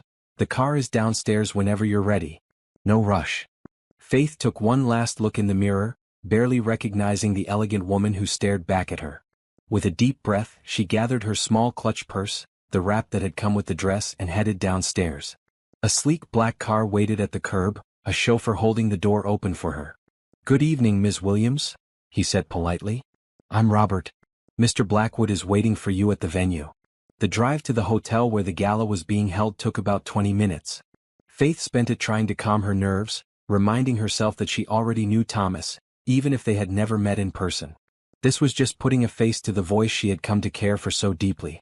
When they arrived, Robert escorted her into the hotel and through the lobby to a private elevator. Mr. Blackwood is waiting upstairs, he explained. He thought you might prefer to meet without the crowd around. Faith nodded gratefully, smoothing her dress as the elevator ascended. When the doors opened, she stepped out into a small, elegantly appointed room with windows overlooking the city. And there, standing by the window, was Thomas Blackwood. He turned as she entered, and Faith's breath caught. The man from the newspaper photo was even more handsome in person. His dark suit custom fitted to his tall frame, his eyes warm as they met hers. Faith, he said, his familiar voice washing over her. You look beautiful. Faith smiled, her nerves suddenly melting away. This wasn't a stranger. This was Thomas, the man who had become such an important part of her life over the past months. It's good to finally meet you in person, she said, stepping forward to greet him. Thomas took her hand in both of his touch gentle but secure. I've been looking forward to this for so long, he admitted. Though I have to confess, I'm a bit nervous. Faith laughed. You? The billionaire CEO? Nervous about meeting me? Thomas smiled, the corners of his eyes crinkling just as they had in the photo. The billionaire CEO part isn't who I am when I'm talking to you, he said softly. With you I'm just Thomas. And yes, Thomas is very nervous about meeting the woman who has become so important to him. Faith felt a blush rising to her cheeks. She's nervous too, she admitted. But also very happy to be here. Their eyes held for a long moment, and Faith felt something shift between them. A recognition that whatever was happening here was more than friendship, more than gratitude, more than coincidence. Shall we join the party? Thomas finally asked, offering his arm. Faith took it, feeling the solid strength of him beneath her hand. Lead the way, she said. As they walked toward the elevator that would take them down to the gala, Faith wondered what the evening would bring. She was still Faith Williams, single mother and medical transcriptionist. He was still Thomas Blackwood, billionaire CEO. But somehow, none of those labels seemed to matter as much as the connection they had built, message by message, call by call, over the past months. And as they descended to join the crowd below, Faith felt, for the first time in years, that she was exactly where she was meant to be. The ballroom of the Grand Imperial Hotel was transformed into a glittering wonderland for the Blackwood Foundation's annual charity gala. Crystal chandeliers cast a warm glow over the space, while elegant floral arrangements adorned every table. A small orchestra played soft music in the corner, providing a pleasant backdrop to the buzz of conversation from the hundreds of guests in formal attire. Faith held tightly to Thomas's arm as they paused at the top of the grand staircase that led down to the ballroom. Every eye seemed to turn toward them, or more specifically toward Thomas. Ready? He asked quietly, placing his hand over hers on his arm. Just remember, you belong here as much as anyone. Faith took a deep breath and nodded. Ready. They descended the staircase together, Faith focusing on not tripping in her unfamiliar heels. As they reached the bottom, a tall woman in a sleek black dress approached them, her smile professional but warm. Thomas, there you are, she said. The senator was asking for you. Eleanor, Thomas said, I'd like you to meet Faith Williams. Faith, this is Eleanor Martinez, my chief of staff and the person who really runs Blackwood Industries. Eleanor's smile turned genuine as she offered her hand to Faith. It's a pleasure to finally meet you, Faith. I've heard a lot about you. Faith shook her hand, surprised. You have. Eleanor glanced at Thomas with an amused expression. More than a lot, actually. Thomas cleared his throat. Eleanor, could you please tell the senator I'll speak with him later? I'd like to introduce Faith to some people first. Of course, Eleanor said. Enjoy your evening, Faith. I hope we'll have a chance to talk more. As Eleanor moved away, Faith turned to Thomas with raised eyebrows. "You've talked about me at work?" Thomas had the grace to look slightly embarrassed. "Eleanor knows everything about my life. It's part of her job. And yes, I may have mentioned you once or twice. Or more than that according to her," Faith teased. Thomas smiled, relaxing a little. "Let's just say you've been on my mind a lot these past few months." Before Faith could respond, they were approached by an older couple, and Thomas switched smoothly into host mode. "Judge and Mrs. Watkins, how lovely to see you. May I introduce Faith Williams?" The next hour passed in a blur of introductions. Faith met city council members, hospital administrators, university deans, and business leaders. Thomas kept her at his side the entire time, his hand resting lightly at the small of her back as he guided her through the crowd. He introduced her simply as Faith Williams, offering no explanation for her presence, which both relieved and puzzled her. A waiter offered them champagne and Faith accepted gratefully, taking a sip to calm her nerves. "You're doing wonderfully," Thomas murmured as they had a moment to themselves. "How are you feeling?" "A bit overwhelmed," Faith admitted. "Everyone keeps looking at me like they're trying to figure out who I am and why I'm here." "They're looking at you because you're beautiful," Thomas said simply. "And because they're not used to seeing me with a date at these functions. I usually attend alone." Faith felt her cheeks warm at being called his date, though she supposed that's what she was. "Why me?" she asked suddenly. "You could have anyone here. Why did you invite me?" Thomas looked at her seriously. "Because you're the only person I wanted to be with tonight. The only person I've wanted to be with for quite some time now." The intensity in his eyes made Faith's heart skip a beat. Before she could respond, the orchestra finished their piece, and a man approached the microphone on the small stage. "Ladies and gentlemen, if you would please take your seats, dinner is about to be served." Thomas led Faith to the head table, pulling out her chair with old-fashioned courtesy. As they sat, Faith noticed several curious glances directed their way from the other guests at the table, clearly important people based on their confident demeanor and expensive clothing. The first course was served, a delicate salad with ingredients Faith couldn't identify, and conversation flowed around the table. Thomas made sure to include Faith, explaining inside references and introducing topics she could comment on. His thoughtfulness touched her, as did the way he listened intently whenever she spoke, as if her opinions on city education initiatives or healthcare access were as valuable as those of the university president seated across from them. Between the main course and dessert, Thomas excused himself briefly to speak with the senator that Eleanor had mentioned earlier. The woman seated next to Faith, the wife of a hospital board member, leaned over immediately. "So, how did you and Thomas meet?" she asked, her tone friendly but her eyes sharp with curiosity. Faith smiled, deciding on the truth, or at least part of it. "Through a wrong number, actually. I sent a text meant for someone else and Thomas replied. We started talking and connected." The woman looked surprised, then charmed by the unusual story. "How serendipitous. And what do you do, dear?" "I'm a medical transcriptionist," Faith said. "And a mother. My daughter Lily is 5 months old now. A working mother." "How admirable," the woman said. "And the father?" Faith tensed slightly. "Not in the picture." The woman's expression shifted subtly, and Faith could practically see the calculations happening behind her eyes. Single mother, probably not wealthy, definitely not from their social circle. "How nice of Thomas to include you in tonight's event," the woman said, her tone slightly different now. "He's always been so generous with his charitable efforts." Faith felt her cheeks burn. Before she could respond, Thomas returned, slipping into his chair beside her. "Mrs. Porter," he said pleasantly to the woman, "I see you've been getting to know Faith." "Yes, she was just telling me about your unusual meeting," Mrs. Porter replied. "So charming." Thomas smiled, but Faith noticed a coolness in his eyes as he regarded the woman. "Isn't it? I've always believed the best things in life happen unexpectedly." He turned to Faith, his expression warming. "The senator sends his apologies for pulling me away. He's very interested in our East Side initiative." Faith smiled, grateful for his return and his subtle support. "It sounds like an amazing project." "It was inspired by you, you know," Thomas said quietly, for her ears only. "Meeting you made me rethink a lot of things about development and community."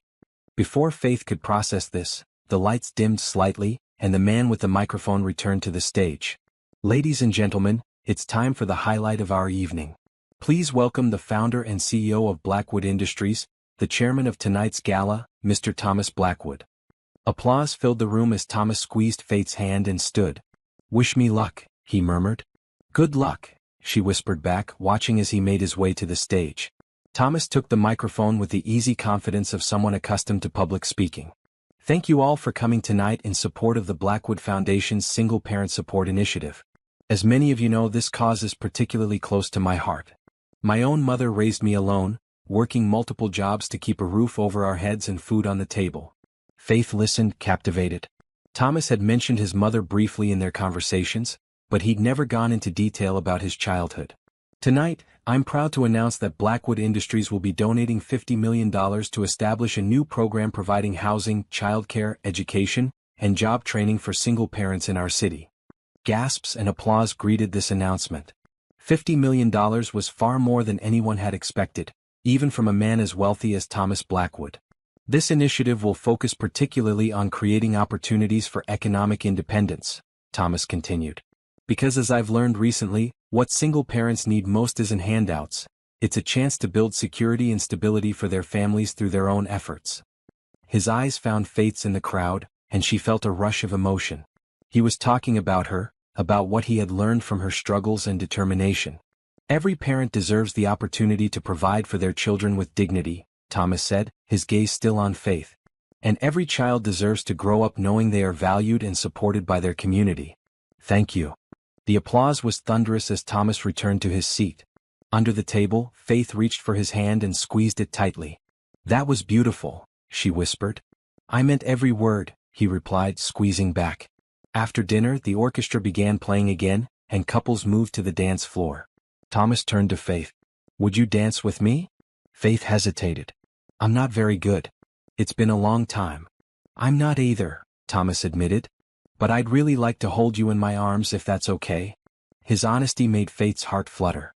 When you put it that way, how can I say no? On the dance floor, Thomas drew her close, one hand at the small of her back, the other holding hers against his chest. They swayed gently to the music, not attempting anything more complicated. Thank you for coming tonight, Thomas said softly. Seeing you here, meeting you in person after all these months, it's even better than I imagined. Faith looked up at him, struck by the warmth and openness in his eyes. I've been wondering something, she said. Why didn't you just tell me who you were from the beginning? Why keep it a secret for so long? Thomas sighed. I've asked myself that same question. At first, it was just that it didn't seem relevant to a one-time interaction with a wrong number. Then, as we started talking more, I realized how much I enjoyed just being Thomas to you, not Thomas Blackwood, CEO, with all the expectations and assumptions that come with that title. You thought I'd treat you differently if I knew? Faith asked. Most people do, Thomas said simply. They either want something from me or they're intimidated by me. With you, our connection felt pure, real. I was afraid of losing that. Faith considered his words, understanding his fear. I can see why you'd worry.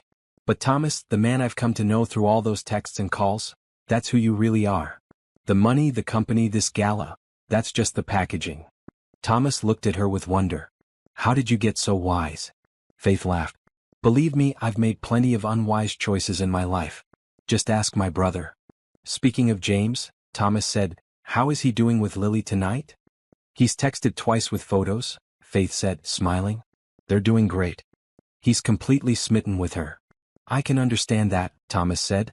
I haven't even met her yet, and I'm already half in love with her from your stories. The phrase half in love hung in the air between them, both acknowledging and not acknowledging its implications. They continued dancing, falling into comfortable silence. Faith rested her head against Thomas's shoulder, breathing in his subtle cologne and feeling the solid strength of him. For these few minutes she allowed herself to forget the differences between them, the wealth gap, their different worlds, the complications that would inevitably arise. For now they were just a man and a woman dancing. As the song ended, Thomas looked down at her, his expression serious. Faith, there's something I need to tell you. What is it? She asked, feeling a flutter of anxiety. I think I'm falling in love with you, he said simply. I know it's fast and I know there are 1,000 reasons why it's complicated. But I wanted you to know. Faith stared at him, speechless. Of all the things she had expected him to say, this wasn't it. Yet as the words sank in, she realized part of her had known all along that their connection was heading in this direction. You don't have to say anything, Thomas added quickly. I understand if you don't feel the same way or if you need time or... Faith reached up and placed her fingers gently against his lips, stopping his words. I think I'm falling in love with you too, she whispered. And you're right, it is complicated. But it's also real. Thomas's eyes lit up with joy and relief. Slowly, giving her plenty of time to pull away if she wanted to, he lowered his head and brushed his lips against hers in a gentle, questioning kiss. Faith responded, her hand sliding up to his cheek as she kissed him back. It was sweet and tender, a promise of something more rather than a demand. When they broke apart, Thomas rested his forehead against hers. What happens now? He asked softly. Faith smiled. Now we figure it out, one day at a time. Together. Around them the gala continued, people dancing, laughing, networking, fundraising. But for Faith and Thomas, the world had narrowed to just the two of them, standing in the center of the dance floor, embarking on a journey neither had expected when Faith sent that desperate text message 3 months ago. The morning after the gala, Faith woke to the sound of her phone buzzing. She smiled when she saw Thomas's name on the screen. Good morning, she answered, her voice still husky with sleep. Good morning, Thomas replied, and she could hear the smile in his voice. I hope I didn't wake you. It's fine, Faith said, sitting up in bed. I need to get up anyway. James is bringing Lily home at 9. That's actually why I'm calling, Thomas said. I was wondering, would it be okay if I came with you to pick up Lily? I'd really like to meet her. Faith's heart skipped a beat. This was a big step, introducing Thomas to her daughter. But after last night, after his confession and their kiss, it felt right. I'd like that, she said. But fair warning, my apartment looks very different from that hotel ballroom. Thomas chuckled. I'm looking forward to seeing where you live. What time should I come by? They arranged for Thomas to pick her up at 8:30. After hanging up, Faith rushed around her small apartment, cleaning and tidying as best she could. The place was shabby but clean, with second-hand furniture and a few touches that made it home. Photos of Lily, a colorful quilt Faith's mother had made, a small bookshelf filled with well-worn favorites. At precisely 8:30, there was a knock at her door. Faith took a deep breath, smoothing her simple sundress, and opened it. Thomas stood there in casual clothes, jeans and a button-down shirt with the sleeves rolled up, looking both different from and the same as the elegant man in a tuxedo from the night before. He held a small bouquet of daisies and a gift bag. Hi, he said, suddenly looking shy. These are for you. Faith took the flowers with a smile. Thank you. They're beautiful. Come in. Thomas stepped inside, glancing around with interest but not judgment. Your home is lovely, he said, and Faith appreciated that he didn't qualify it with for its size, or anything similar. It's small but it works for us, she said, putting the flowers in a jar of water. What's in the bag? Oh, just a little something for Lily, Thomas said, placing it on the coffee table. Nothing expensive, he added quickly, seeming to sense her potential discomfort. Just a little stuffed elephant I saw in a shop window on my way here. It reminded me of the one you mentioned James gave her. Faith smiled, touched by his thoughtfulness. That's very sweet. She loves elephants. They drove to James's apartment in Thomas's car. Not a flashy sports car, Faith noted with approval, but a comfortable high-end sedan. Thomas drove himself rather than using a chauffeur, another point in his favor. Nervous? Faith asked, noticing his fingers tapping on the steering wheel. Terrified, Thomas admitted with a self-deprecating smile. What if she doesn't like me? She's 5 months old, Faith reminded him with a laugh. She likes anyone who smiles at her and doesn't make sudden loud noises. Still, Thomas insisted, babies have good instincts about people. I want to make a good impression. Faith reached over and placed her hand on his arm. Just be yourself. The real Thomas, the one who texted with me all those months. That's who I fell for, and that's who Lily will love too. Thomas glanced at her, his eyes warm. Fell for, huh? Faith blushed. You know what I mean. They arrived at James's apartment building, nicer than Faith's but still modest. Thomas followed Faith up to the 3rd floor, standing slightly behind her as she knocked on James's door. James opened it, Lily on his hip. Hey sis. Perfect timing. Someone just woke up from her nap and is... He stopped, noticing Thomas. Oh, hello. James, this is Thomas, Faith said, reaching for Lily, who immediately stretched her arms toward her mother. Thomas, my brother James and my daughter Lily. Thomas extended his hand. It's good to meet you, James. Faith has told me a lot about you. James shook his hand, eyeing Thomas with the protective look of an older brother. Likewise. Though I feel like I'm at a disadvantage. Faith only told me who you really are a few days ago. Thomas nodded, accepting the implied criticism. That's fair. It took me too long to be completely honest with Faith about who I am. I hope to do better going forward. James seemed to approve of this response. Why don't you both come in for a few minutes? I just made coffee. Inside James's apartment, Faith sat on the couch with Lily on her lap. Thomas sat beside them, watching Lily with a mixture of fascination and nervousness. She looks just like you, he said to Faith. She has your eyes. Faith smiled. Everyone says that. But she has her own personality, don't you, Lilybug? As if on cue, Lily turned her curious gaze to Thomas, studying him with the intense focus that babies sometimes have. Then, to everyone's surprise, she leaned toward him, reaching out a chubby hand. I think she wants you to hold her, Faith said, surprised. Lily wasn't usually this immediately comfortable with strangers. Thomas looked panicked. I don't know how. I haven't held many babies. It's easy, Faith assured him. Just support her head and back. Here. She carefully transferred Lily to Thomas's arms. He held her stiffly at first, clearly terrified of doing something wrong. But Lily seemed perfectly content, reaching up to pat his cheek with her small hand. Hello, Lily, Thomas said softly. It's very nice to finally meet you. Lily gurgled in response, then broke into a gummy smile that made Thomas's face light up with wonder. She smiled at me, he said, looking at Faith with amazement. She likes you, Faith confirmed, feeling a warmth spread through her chest at the sight of them together. From the kitchen doorway, James watched the interaction with a thoughtful expression. When Faith went to help him with the coffee, he spoke quietly. He seems like a good guy. Despite the whole billionaire thing. Faith smiled. He is. He's kind and thoughtful, and he sees me, James. Not just as a single mom or someone who needs help, but as a person. James nodded. I can tell. The way he looks at you, it's the real deal. Faith felt a flutter of happiness at her brother's approval. When they returned to the living room, they found Thomas completely at ease with Lily, bouncing her gently on his knee while she giggled with delight. Oh, I almost forgot, Thomas said. I brought something for Lily. He reached for the gift bag he had carried in and pulled out a small, soft elephant toy, offering it to Lily. Lily grabbed it immediately, examining it with serious concentration before hugging it to her chest. I think that's a hit, James commented. The elephant family grows, Faith said with a smile. She'll need a bigger crib soon to fit them all. After coffee and conversation, during which James subtly but thoroughly questioned Thomas about his intentions toward Faith and Lily, they prepared to leave. As they were saying goodbye, James pulled Faith aside for a moment. He passed the test, he said quietly. But be careful, Faith. Not because he's rich, but because I can tell you're falling hard. Just take it slow, okay? Faith hugged her brother. I will. Thank you for watching Lily last night. Anytime, James said. She's the best niece in the world. In the car on the way back to Faith's apartment, Thomas was unusually quiet.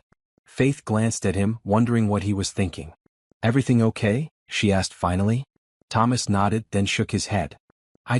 Seeing you with Lily, meeting James, being in your world, it made everything real in a way it wasn't before. Faith's heart sank. And that's a problem? No, Thomas said quickly, reaching for her hand. Just the opposite. It made me realize how much I want to be part of your lives. Both of you. But I also realize what a big ask that is. You're a package deal, Faith, and that's exactly as it should be. Lily will always come first for you. Yes, she will, Faith agreed, relieved that he understood this fundamental truth. So we need to be careful, Thomas continued. For her sake. Children form attachments, and if I'm going to be in her life, I need to be all in. I can't just disappear if things don't work out between us. Faith squeezed his hand, deeply moved by his consideration for Lily's emotional well-being. That's very true. So what are you saying? Thomas pulled the car over to the side of the road and turned to face her fully. I'm saying that I want to do this right. I want to date you properly, get to know you better in person, not just through texts and calls. I want to spend time with both of you, become a part of your lives gradually. And if things continue to develop between us the way I hope they will, well, we'll take that step when we come to it. Faith looked at him, seeing the sincerity and care in his eyes. This wasn't the whirlwind romance of fairy tales, but something better. A thoughtful, mature approach to building a relationship that acknowledged the realities of their situation. I'd like that, she said softly. And I think Lily would too. She already seems quite taken with you. Thomas smiled, his relief evident. The feeling is entirely mutual. She's extraordinary, Faith. Just like her mother. He leaned across the console and kissed Faith gently, a promise of more to come but with no pressure for immediate fulfillment.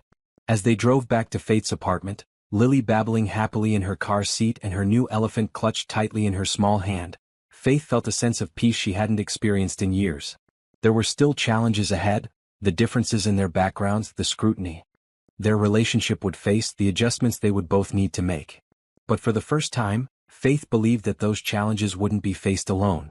In the back seat, Lily dropped her elephant, and Thomas reached back to retrieve it for her, earning another delighted smile from the baby.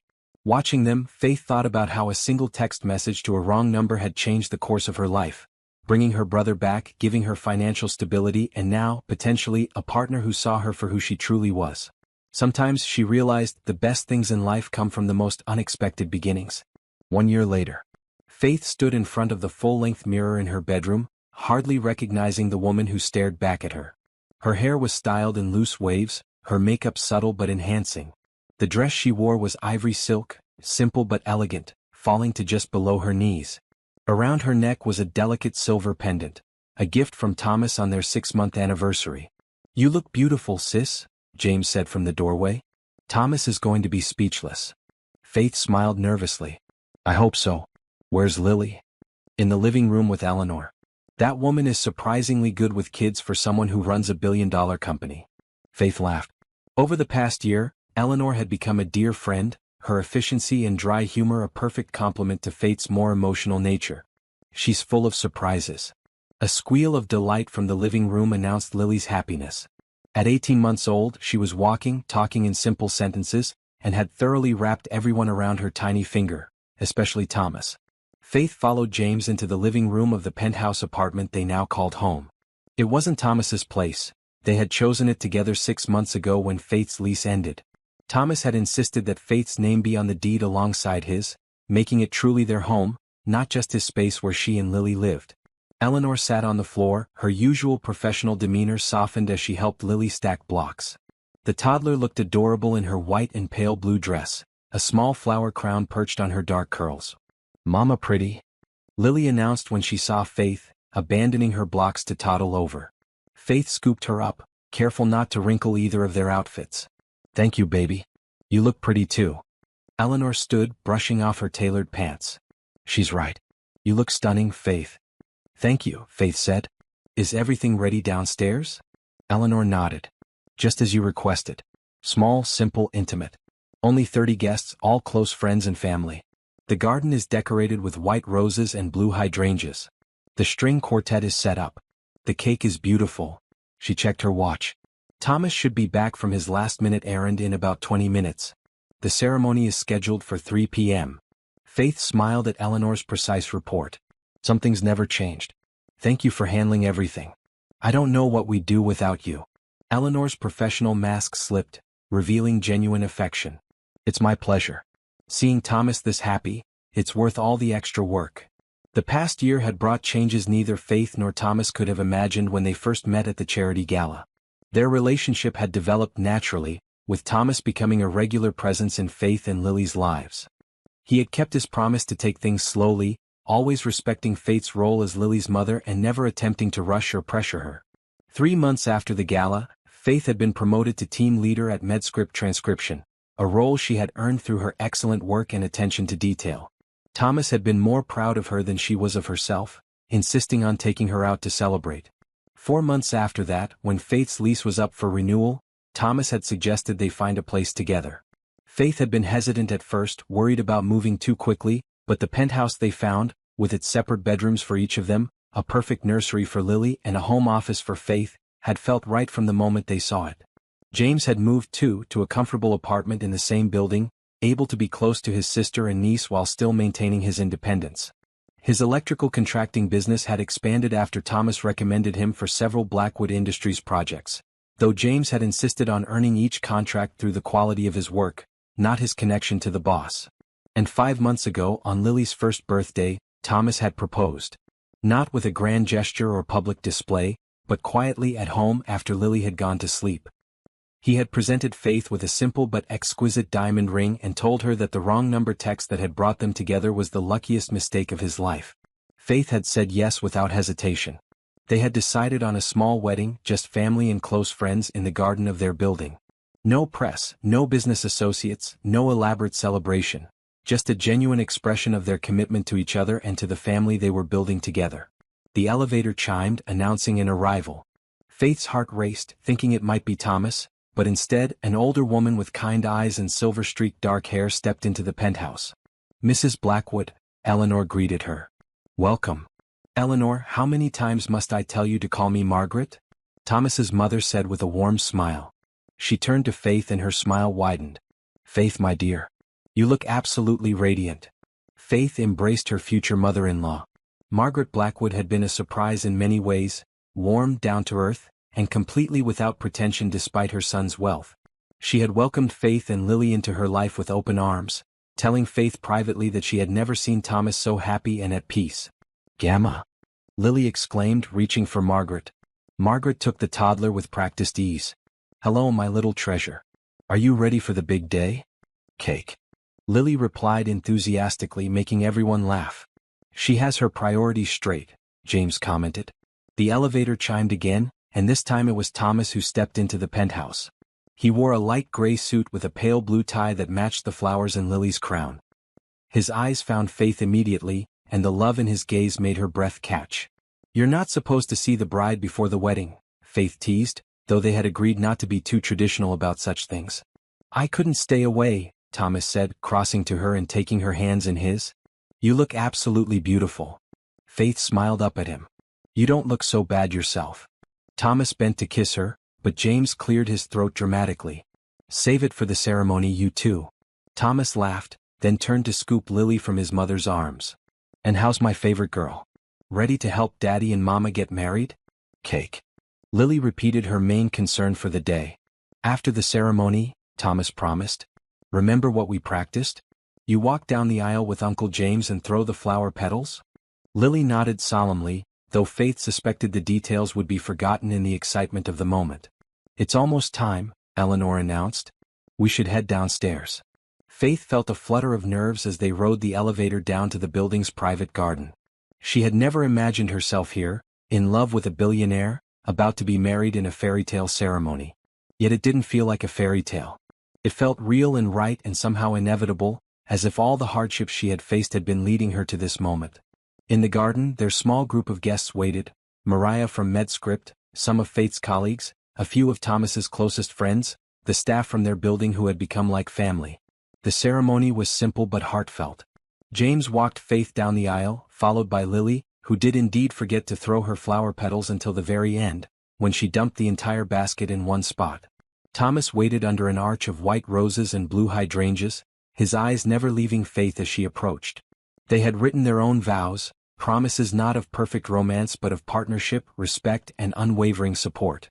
Faith, Thomas said, his voice steady but full of emotion. When you texted me by accident that night asking for help for your daughter, you changed my life in ways I never could have imagined. You reminded me what truly matters. You showed me what real strength looks like. You brought joy and purpose back into my days.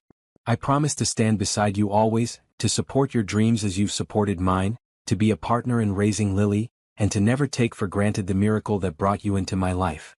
Faith blinked back tears as she began her own vows. Thomas, I texted you in my darkest moment, never expecting that a stranger would become my greatest blessing. You saw me when I felt invisible, believed in me when I doubted myself, and loved me exactly as I am. I promise to face whatever challenges come our way together, to remind you of your worth beyond your success, to create a home filled with love and laughter, and to be grateful every day for the wrong number that led me to you. They exchanged simple gold bands, and when the officiant pronounced them husband and wife, Thomas kissed Faith with a tenderness that held the promise of their future together.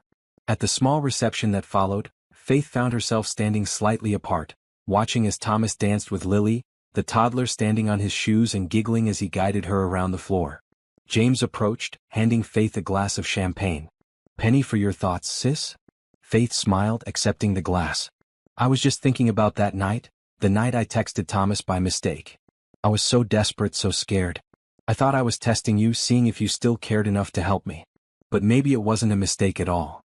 James followed her gaze to Thomas and Lily. Maybe it was exactly where that message was supposed to go.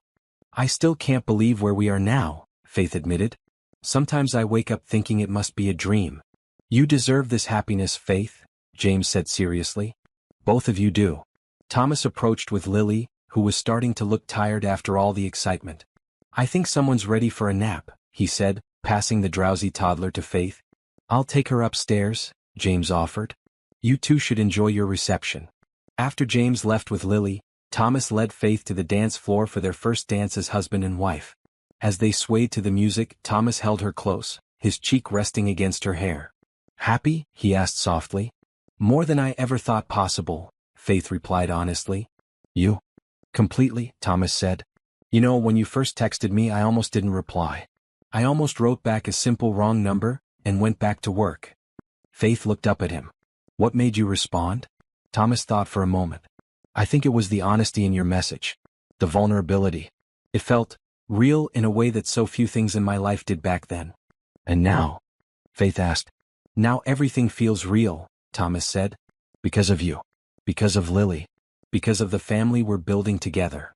Faith rested her head against his chest, feeling the steady beat of his heart. I never thanked you, you know. For what? For answering a wrong number text at 2 a.m., Faith said. For not dismissing me as a stranger. For seeing me as a person worth helping. Thomas tilted her chin up gently, his eyes full of love. You never needed to thank me for that. Every day I'm the one who's grateful that you reached out, even if it was by accident. Best mistake I ever made, Faith whispered. Best wrong number anyone ever dialed, Thomas agreed, bending to kiss her softly. As the reception continued around them, Faith thought about the journey that had brought them here. From a desperate text message sent at 2:13 a.m. to this moment, husband and wife, partners, family. There had been challenges along the way, of course. Thomas's world of wealth and privilege had taken some getting used to. There had been raised eyebrows and gossip when their relationship became public. Some people had assumed Faith was a gold digger, others that Thomas was experiencing some kind of midlife crisis. But they had faced it all together, strengthened by the genuine connection that had formed through all those late-night texts and phone calls, before wealth or status had entered the equation. They had built their relationship on a foundation of trust, respect, and genuine care for each other. Later that evening, after the guests had gone and Lily was tucked into bed, Faith and Thomas stood on the balcony of their penthouse, looking out at the city lights. Thomas wrapped his arms around Faith from behind, and she leaned into his embrace. I have a surprise for you, he murmured against her hair. Another one? Faith asked with a smile. The wedding was perfect, Thomas. I don't need anything else. This isn't a thing, Thomas said. It's news. The East Side Community Initiative is complete. All the renovations, all the businesses, everything. And it's working better than we projected. Families are staying in the neighborhood, local businesses are thriving, and the mixed-income model is creating real community. Faith turned in his arms to face him. That's wonderful news. I'm so proud of what you've accomplished there. Thomas shook his head. What we've accomplished. It was your influence that changed the entire concept, Faith. Before I met you, it was going to be just another luxury development that pushed out the existing community. You helped me see another way. Faith raised an eyebrow. By accidentally texting you about baby formula? By reminding me that behind every statistic, every demographic study, every market analysis, there are real people with real lives and dreams, Thomas said seriously. You brought humanity back to my work, Faith. That's a gift I can never repay. Faith stretched up to kiss him. You don't need to repay anything. Just keep remembering that lesson. Use your position to make a difference. That's all I ask. Thomas nodded, his expression solemn. I promise. And speaking of making a difference, there's something I've been wanting to discuss with you. What's that? Faith asked. I'd like to establish a scholarship program for single parents. Full tuition and a living stipend for those who want to go back to school and finish their degrees. I was thinking we could call it the Lily Scholarship. Faith's eyes widened. Thomas, that would be amazing. So many people could benefit from that. I thought maybe you might want to lead it, Thomas suggested. You understand the challenges single parents face better than anyone I know. And you've proven your leadership skills at MedScript. This could be something that's truly yours, not connected to me or my company. Faith considered the idea, excitement building inside her. She loved her work at MedScript, but this opportunity to help others in situations similar to her own was deeply appealing. I'd like that, she said finally. I'd like that very much. Thomas smiled, clearly pleased. We can start working on the details tomorrow. Or next week after our honeymoon. Our honeymoon, Faith repeated, still getting used to the idea. They were leaving the next day for 2 weeks in a private villa on a small Caribbean island, Lily staying with James and Margaret taking turns to care for her. Second thoughts? Thomas asked, catching her hesitation. Faith shook her head. No second thoughts about marrying you. Just the usual mom anxiety about leaving Lily. But I know she'll be fine with James and your mother. More than fine, Thomas assured her. Thoroughly spoiled, in fact. And we'll video chat with her every day. Faith smiled, leaning into his embrace again. I know. It's just, this all still feels like a dream sometimes. The kind you're afraid to wake up from. Not a dream, Thomas murmured, his arms tightening around her. And if it is, we're both having the same one, and I don't ever want to wake up. They stood in comfortable silence for a while, watching the city below them. Finally, Faith spoke the thought that had been on her mind all day. Do you think it was really an accident? My texting you that night? Thomas considered the question seriously. I don't know. I'm not usually one for fate or destiny. I believe in choices and consequences. But the odds of your text reaching someone not only willing to help but in a position to do so, and then for us to connect the way we did. He shook his head. It does make you wonder. James called it a wrong number but the right person, Faith said with a smile. I like that, Thomas replied. Whether it was chance or fate or something in between, I'm grateful every day that your message came to me. That I answered. That we found each other. Faith turned in his arms again, looking up at the man who had gone from stranger to friend to love of her life, all because of a text message sent in desperation. I'm grateful too. For everything that's happened since that night. The good and the difficult. It all led us here. And here is exactly where I want to be, Thomas said, bending to kiss her once more. Inside the penthouse, on a small table in the entryway, Faith's phone lit up with a text message. It was from James, just checking that Lily was sleeping well. Such a simple thing, a text message. Yet it had the power to change lives, to connect people, to begin stories that no one could have predicted. Faith Williams Blackwood, once a desperate single mother with nothing but faith and determination, now stood in the arms of her husband, secure in the knowledge that she was loved for exactly who she was. Her daughter was sleeping peacefully in her room, her brother was back in her life, and her future held promises of both personal happiness and the chance to help others find their way out of difficult circumstances. All because of a wrong number.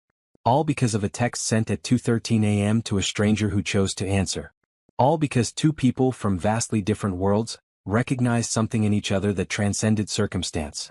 A shared humanity, a capacity for kindness, a willingness to see beyond assumptions and expectations. Shall we go inside? Thomas asked softly. It's getting chilly. Faith nodded, taking his hand as they walked back into their home. Tomorrow would bring new adventures, new challenges, new opportunities to grow together. But for tonight, it was enough to be here, to be together, to be a family created not by blood or obligation but by choice and love and the serendipity of a message sent to the wrong number but somehow finding exactly the right person.